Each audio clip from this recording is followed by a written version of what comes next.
Vitória Vascão! Vitória Vascão! O Vasco está na semifinal da Copa do Brasil junto com o Fluminense, que será seu adversário. E do outro lado tem Cruzeiro e Corinthians. E é sobre isso que nós vamos falar no vídeo de hoje. Seja bem-vindo ao canal CLFC. Eu sou o Caio. Se você for novo por aqui, eu peço por favor para você se inscrever no canal, deixar o like no vídeo, deixar o seu comentário se você é vascaíno, se você é tricolor, se seu time ainda está na Copa do Brasil, né? Ou seja, você é vascaíno, tricolor, corintiano ou cruzeirense. Então manda esse vídeo também pro seu amigo botafoguense, dá uma zoada nele pela eliminação. Torcedor corintiano pode aí comentar que é o único paulista que sobrou.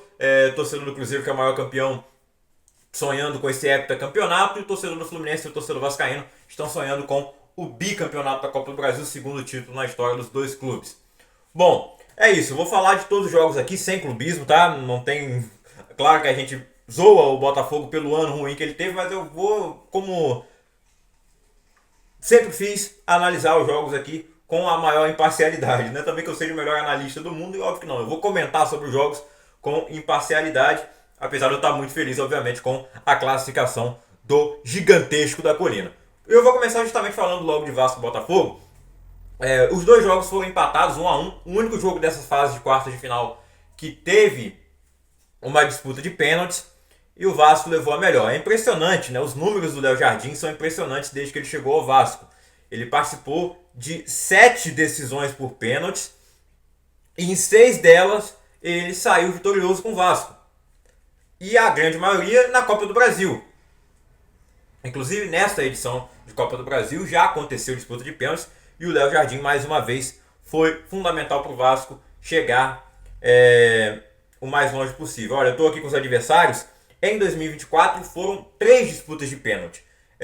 O Água Santa na terceira fase, o Água Santa foi na segunda fase, o Fortaleza na terceira, e o Atlético Paranaense nas quartas de final. Inclusive, quartas de final, que é essa fase que passou agora, onde o Vasco eliminou o Botafogo, exatamente no dia 11 de setembro de 2024, o Léo Jardim foi herói contra o Atlético Paranaense. Novamente no dia 11 de setembro de 2025, ele é herói contra o Botafogo. Nessa edição, o Vasco já tinha passado lá na terceira fase pelo Operário, também nos pênaltis, com o Léo Jardim sendo fundamental. Lá ele pegou 3 pênaltis naquele jogo, inclusive, contra o Operário, né? Foi uma disputa interminável, um dos jogos mais malucos do ano, mais emocionantes para o torcedor vascaíno. Não esperava toda aquela dificuldade. Eu acho que o time hoje está melhor que naquela época. O Diniz tinha acabado de chegar no Vasco, né? E tínhamos o Lloyd Augusto fazendo aquela cena que vai ficar marcada para todo sempre. Ele saiu fora do Vasco agora, inclusive foi negociado, vai voltar lá para a Turquia, que lá não sufoca um artista, mas aqui ele só vai ser lembrado por ter acertado o gol. O goleiro fez uma defesa e ele fez assim para a torcida, né? E ainda bateu nos pênaltis e fez o gol. Vai ser lembrado sempre. Se o Vasco for campeão, nós lembraremos de Lloyd Augusto. Se perder também, a campanha já é boa, mas nós lembraremos sempre dessa cena de Lloyd Augusto, mais um dos memes da fábrica de memes Vasco da Gama. Então, Léo Jardim sendo o cara do Vasco desde que ele chegou em 2023. Eu até lembro que na época o Vasco contratou 2 goleiros, ele e o Ivan, ex-Ponte Preta, ex-Corinthians, estava vindo do Zenit da Rússia, a princípio por empréstimo, e eu achava o Ivan mais goleiro, porque eu não tinha visto muito do Léo Jardim. Ele jogou aqui no Grêmio no começo da carreira, foi jogar fora do país, em Portugal, na França, e na maioria das vezes sendo reserva. Então o Ivan é um goleiro de seleção sub-20, via ele agarrando muito na Ponte Preta. Ele foi pro Corinthians reserva do Cássio, óbvio, veio pro Vasco, e o Léo Jardim assumiu a titularidade. O Ivan teve problemas físicos até de lesão gravíssimos depois que ele foi lá pro Internacional, mas eu nunca critiquei, eu chamei o Léo Jardim de ruim. Eu só no começo achava que o Ivan era mais goleiro, mas o Léo Jardim rapidamente conquistou o coração do torcedor vascaíno, porque ele foi fundamental para a permanência do Vasco na Série A em 2023. Em 2024 também, apesar do Vasco não ter sofrido tanto ali na pontuação, né, conseguiu ficar em 10º lugar, no meio da tabela, mais tranquilo. Foi até a semifinal da Copa do Brasil, graças às grandes atuações do Léo Jardim, especialmente nos pênaltis. E agora de novo está a semifinal, eu falei quartas antes, perdão, né? Semifinal da Copa do Brasil ano passado, semifinal de novo esse ano, e o Léo Jardim tem muito mérito nisso. Fernando Diniz, treinador, vai reencontrar o Fluminense na semifinal, onde ele foi campeão da Libertadores, campeão carioca também, onde ele finalmente conquistou títulos, né? Porque até aquele ano de 2023, que foi histórico para o Diniz e histórico para o Fluminense, o Diniz também não tinha título oficial na carreira, título profissional. E agora ele está do lado do Vasco da Gama e vai enfrentar o Fluminense, que tem Renato Gaúcho, que já treinou o Vasco, já foi para a final de Copa do Brasil com o Vasco, mas não ganhou. E a gente já vai falar do Fluminense. Né? Temos que falar do Botafogo com David Ancelotti, filho de Carlo Ancelotti, atual treinador da seleção brasileira. O David chegou ao seu 15º jogo como técnico profissional e não dá para colocar a eliminação na conta dele apenas. Claro, ele tem suas responsabilidades, suas decisões, como foi também na Libertadores e agora na Copa do Brasil. Eu acho que ele deveria sim ter escalado jogadores mesmo que estivessem cansados da data FIFA, mas a responsabilidade maior nesse caso de calendário é da CBF, apesar de que todos os clubes, incluindo Botafogo, Vasco e os demais, aprovaram o calendário.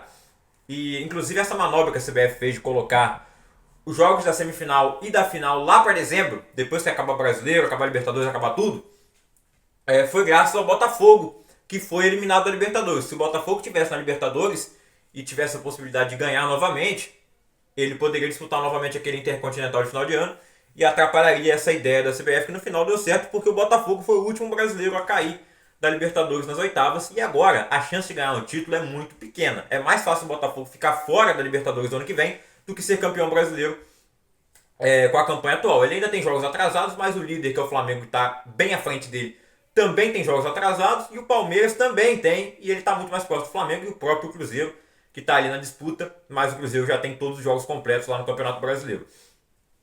Então, cara, a culpa do Botafogo ter uma temporada depois de um 2024 glorioso, como o time é chamado, e um 2025 ruim, decepcionante, a torcida esperava manter esse nível, não que ganhasse tudo de novo como foi ano passado, mas que ganhasse algo. A culpa, a responsabilidade é do planejamento feito pelo John Texel. Ficou lá aquele período todo, de janeiro até março praticamente, sem treinador. Quando traz o treinador, escolhe o Renato Paiva, que estava ali já desempregado no Rio de Janeiro há um tempão.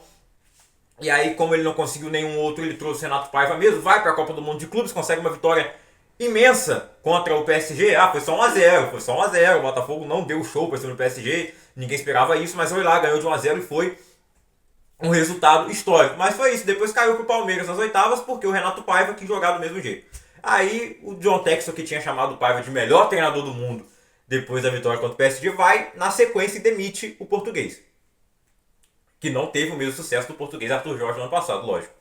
E aí quem que ele traz pro lugar? David Ancelotti, um jovem aspirante a treinador, né? Filho do maior treinador de todos os tempos, talvez, em questão de títulos ele é o cara que mais ganhou a Champions League, que ganhou todas as ligas principais da Europa e agora busca um título inédito comandando a seleção brasileira, que é a Copa do Mundo.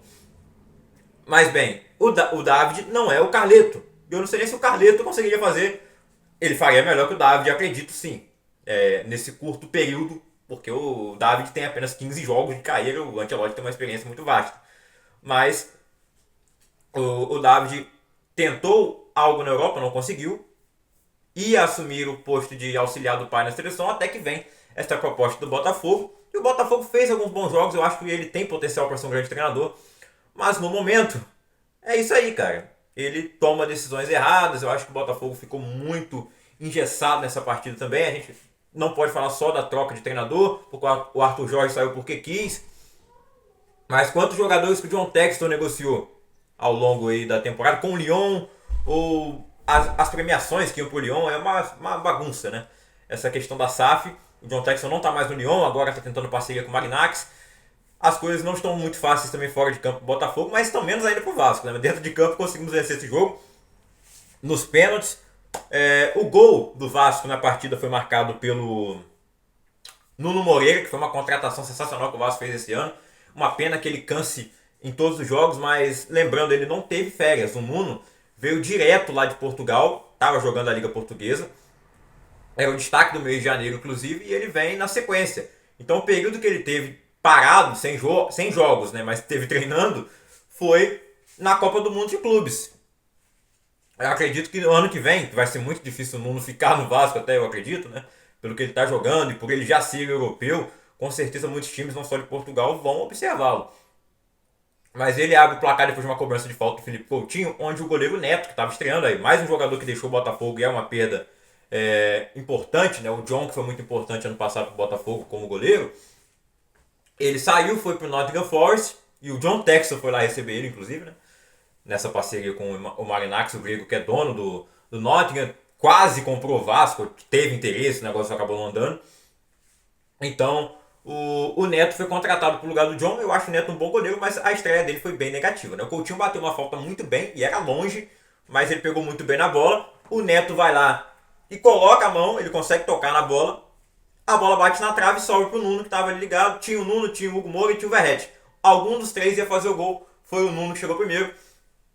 Fez 1-0 pro Vasco. Depois o Léo Jardim acaba fazendo um pênalti no Joaquim Correia, que não tá jogando nada, né? Eu esperava mais o Joaquim Correia aí no Botafogo, mas até agora também não tá jogando bem.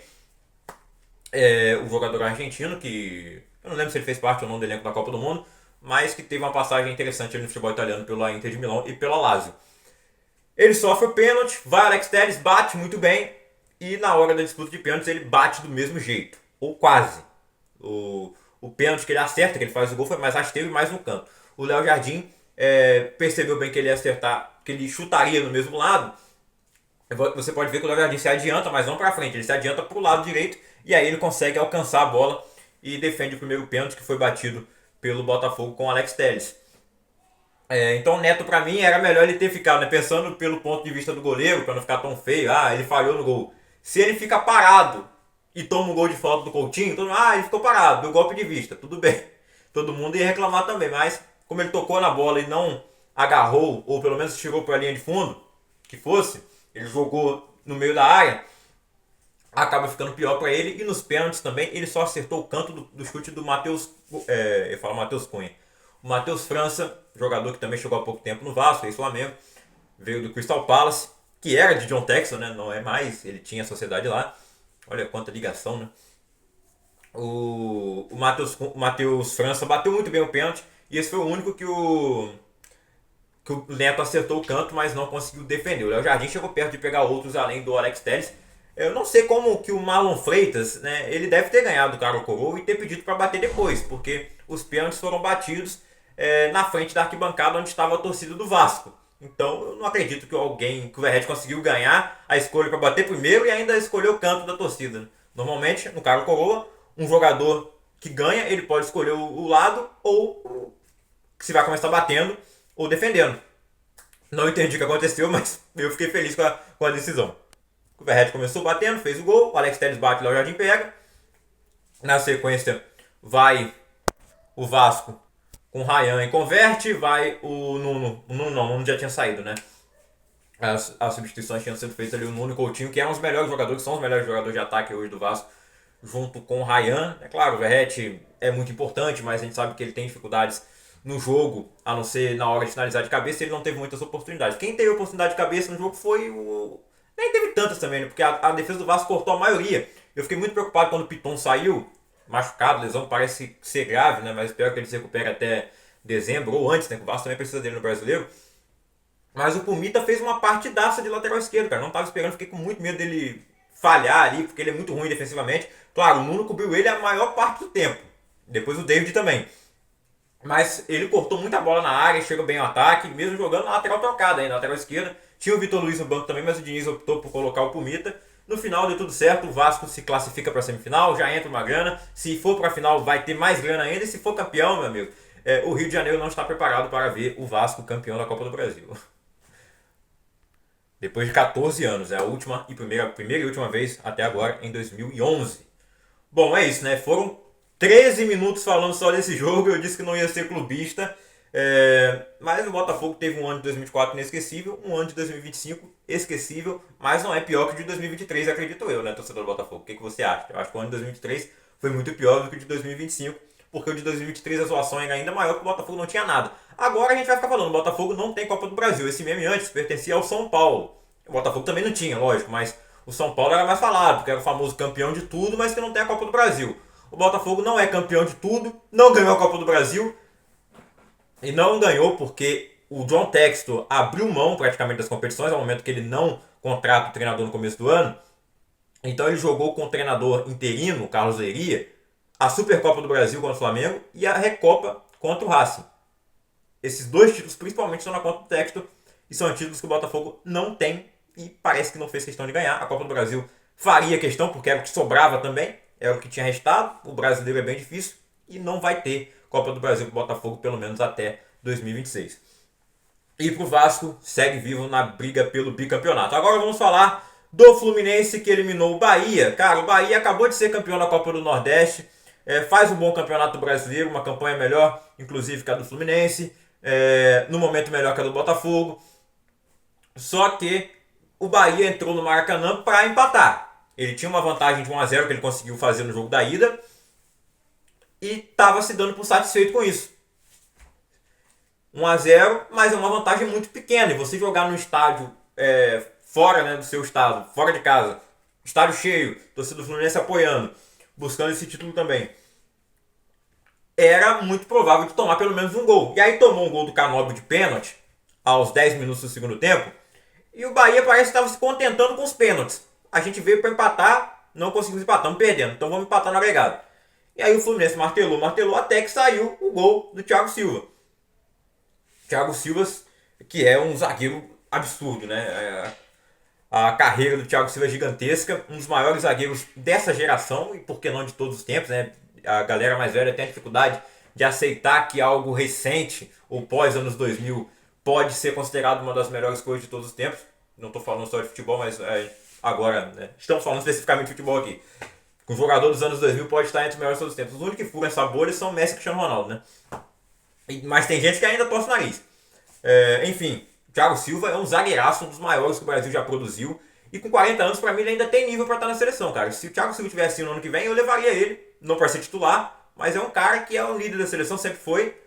E quando ele entra em campo, ele entrega. É só ver jogando contra os times mais fortes lá de fora, pelo Fluminense na Copa do Mundo. Foi muito bem. Tava jogando bem no Chelsea até o ano passado. Ele voltou pro Fluminense porque ele quis voltar. Ele certamente conseguiria outro clube na Europa ainda, que não fosse o Chelsea. Mas ele tá no Fluminense, seu time de coração, e tá jogando demais. E faz o gol da classificação. Fluminense 2, Bahia 0, 2-1 pro Fluminense no agregado. O Bahia termina a temporada então só com o título estadual e o regional da Copa do Nordeste. Campeonato Baiano e Copa do Nordeste. Na Sul-Americana acabou sendo eliminado no playoff de oitavas, porque ele participou da Libertadores esse ano, num grupo muito difícil. Era o grupo da morte, Internacional, Atlético Nacional e Nacional do Uruguai. O Bahia ficou em terceiro lugar. Não conseguiu passar para as oitavas da Sul-Americana e cai nas quartas de final da Copa do Brasil. O ano não acabou, foi um ano bom. A Bahia disputou todas as competições. É difícil disputar tantas competições. O Bahia ainda tem uma a mais, que é a Copa do Nordeste, coisa que o Fluminense não tem. Não tem um regional. Mas teve a Copa do Mundo, que o Renato Gaúcho não deixa a gente esquecer, né? Pô, o Fluminense foi até a semifinal da Copa do Mundo. Foi gigantesco também. Ficou entre os 4 melhores times da competição. Mas isso. O Bahia todo ano vai ter Copa do Nordeste. O Fluminense não tem Copa do Mundo todo ano. E aí, comparando, por exemplo, o Vasco não jogou uma Copa do Nordeste, não tem uma Copa do Sudeste. E eu já até falei, gostaria que tivesse, né? Que não tivesse mais campeonato carioca, também não tinha que ter campeonato baiano, era só um campeonato regional disputado de forma diferente. O vídeo aqui não é para tratar disso. 2-0 então para o Fluminense, 2-1 no agregado, Fluminense e Vasco na semifinal. Agora vamos falar do outro lado, porque o Corinthians passou pelo Atlético Paranaense, vencendo por 2-0 em Itaquera. Foi 1-0 na ida lá na Arena da Baixada, era muito esperado. Nesse jogo era o mais desequilibrado dessa fase de quarta de final, porque o Atlético Paranaense está na Série B e está mal na Série B, diga-se de passagem. O Atlético Paranaense está na metade da tabela e agora ele se recuperou um pouco, né? A chegada do Dairel, o Atlético subiu para a primeira metade, mas o Atlético na época do primeiro jogo ele estava mais próximo de ser rebaixado, na época do sorteio especificamente, do que de voltar para a Série A. Então o Corinthians era muito favorito, mesmo com os seus altos e baixos na temporada, por ainda ser ameaçado de rebaixamento na Série A. Mas o Corinthians era bem favorito nesse jogo contra o Atlético Paranaense e fez valer o seu favoritismo, 3-0 no agregado. Tivemos ali até um pênalti para o Atlético Paranaense, o Hugo Souza defendeu. Tivemos ali também gol anulado por parte do Furacão, mas o cara dos dois jogos foi o Guinegão, revelação do Corinthians nesse ano de 2025. Fundamental nessa classificação, já tinha ido bem contra o Palmeiras, mas aí ele chamou o jogo dele, né? O confronto foi dele, Guinegão, marcando gol, dando assistência, gol na ida, gol e assistência na volta. Assistência para o gol do Rodrigo Garro, Corinthians classificado para a semifinal e vai enfrentar o Cruzeiro, que passou por cima do rival. O ano de 2025 é um ano para o torcedor do Atlético esquecer também. Ainda tem a possibilidade de ser campeão da Copa Sul-Americana. São Paulo acabou de chegar, foi o primeiro jogo dele. Foi a melhor escolha? Nem foi a primeira opção do Galo, né? Foi o que sobrou. O trabalho do Cuca realmente já não dava mais para sustentar, e eu acho que o Atlético perdeu a oportunidade de demiti-lo antes. Deveria ter tirado depois da Copa do Mundo, mas o Cuca ainda foi responsável, de certa forma, né? Ele era o treinador quando o Atlético eliminou o Flamengo na fase anterior. E aí tem muito Flamengo falando como é que o Flamengo perdeu para esse Atlético Mineiro que tá jogando essa bolinha aí. O Atlético estava melhorando na época, parecia estar melhorando, mas lembrando, teve erros individuais ali do Léo Pereira, do Rossi no jogo da ida, principalmente do Léo Pereira, e na disputa de pênaltis com o Wallace isolando e o Samuel Lino, no caso o Everson, defendendo o pênalti dele. O Cruzeiro vence por 2-0 na ida lá na Arena MRV, onde o Atlético só ganhou do Cruzeiro uma vez. Dos 3 jogos, dos 4 jogos que tiveram lá na Arena MRV, o Cruzeiro ganhou 2, empataram 1 e o Galo só ganhou 1. Então parece que a casa é do Cruzeiro. E no Mineirão deu Cruzeiro também 2-0. 2 gols de Caio Jorge, que preocupava, era dúvida para esse jogo, já que ele se machucou no jogo da seleção brasileira contra o Chile. Nem foi viajar para o jogo da Bolívia, que no final acho que foi estratégico, né? E conseguiu se recuperar a tempo e acabou fazendo os 2 gols da vitória. O Caio Jorge é um dos melhores jogadores do Brasil nessa temporada, acho que é ao lado da Arrascaeta, né? Os dois ali estão entre os artilheiros do Brasileirão, o Verratti também tá, mas aí considerar ele o melhor jogador do ano, apesar de ele ser o artilheiro da temporada, é um pouco mais difícil. Mas o Caio Jorge está jogando muito, mereceu a convocação, infelizmente não teve tantos minutos assim, mas para o torcedor do Cruzeiro, bom que ele se recuperou, foi decisivo na Copa do Brasil, apesar de que o 0-0 já classificaria o time do Leonardo Jardim. E é isso, o Atlético Mineiro agora foca suas atenções na Sul-Americana, onde também está o Fluminense. E como eu já falei no começo do vídeo, ou no meio, agora os jogos da Copa do Brasil, tanto as semifinais quanto as finais, e de volta, vão ser só em dezembro. Então muita coisa pode mudar até lá. Hoje o Cruzeiro é considerado favorito. Ele é o vice-líder do Campeonato Brasileiro, o terceiro colocado, está ali junto com o Palmeiras. Embora o Palmeiras e o Flamengo tenham jogos atrasados que o Cruzeiro não tem. O Cruzeiro hoje é favorito, mas até dezembro as coisas podem mudar. Até porque o Cruzeiro pode, por acaso, ser campeão brasileiro, ele está disputando, pode ganhar o Brasileirão, e aí, cara, é outra coisa. Você chega leve para jogar uma semifinal e final de Copa do Brasil, sem tanta obrigação de ser campeão, mas se tiver perdido, é o que restou. Então temos que dar o máximo para ganhar. E às vezes chegar leve também é ruim, porque os caras entram às vezes de salto alto, de ressaca comemorando outro título e perdem.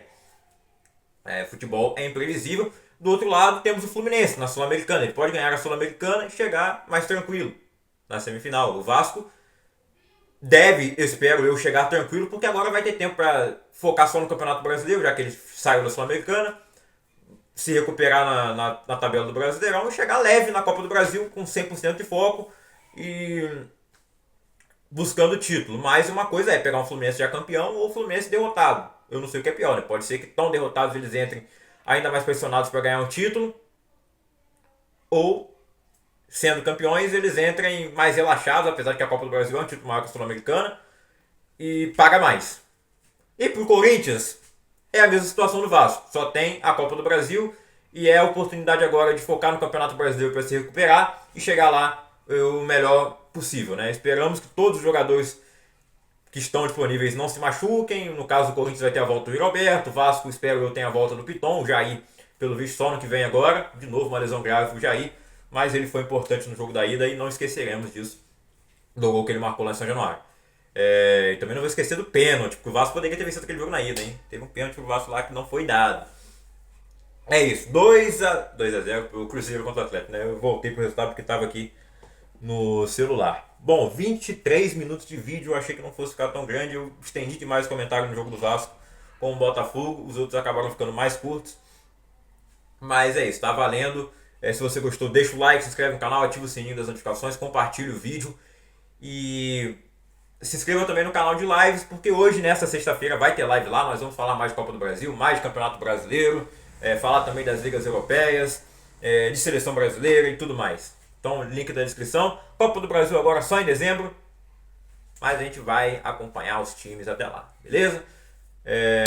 Já falei para deixar o like, já falei para se inscrever no canal. É isso, é Vasco da Gama e nada mais. É Vasco. Ah, mas não sei o que, Vasco da Gama. Já dizia o Casimiro. Valeu.